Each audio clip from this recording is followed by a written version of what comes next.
Lin Wuquan had sent his men to launch a surprise night attack on Jingwu Hall. Just as the group stepped outside, Chen Zhen showed up at the Hongfu dojo, cutting them off. He didn't say much, just motioned for them to get out of his way. Where they found the nerve to stand their ground was anyone's guess, but they actually tried to block his path. Big mistake.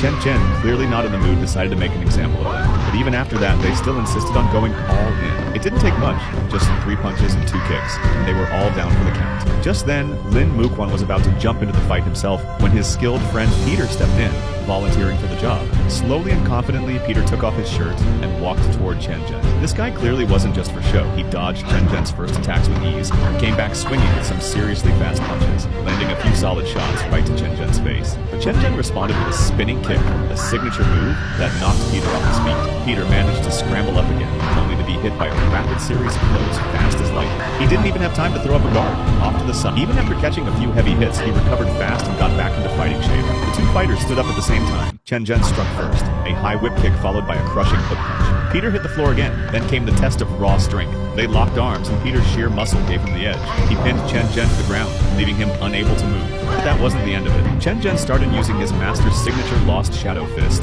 landing hard shots to Peter's vulnerable spots. That was the final blow. Peter went down, beaten. Seeing his last line of defense fall, Lin Wuquan panicked and tried to hide. Chen Zhen gave chase. Lin swung at him with a knife, but Chen Zhen, quick on his feet, leapt up and grabbed a wooden board. Still, he didn't dodge fast enough and took a cut. That's when he pulled out his nunchaku. With the weapons in hand, the tide turned fast. Lin Wuquan got beaten black and blue. The knife was knocked right out of his hand. Then, just to prove he didn't need any weapons, Chen Zhen threw the nunchaku aside and went hand to hand. It was clear Lin Wuquan was completely outmatched. He got pounded relentlessly, unable to fight back. Then Chen Zhen launched a flying kick that sent Lin soaring through the air. The fight was over. At last, Chen Zhen had avenged his master, and with that, the weight on his shoulders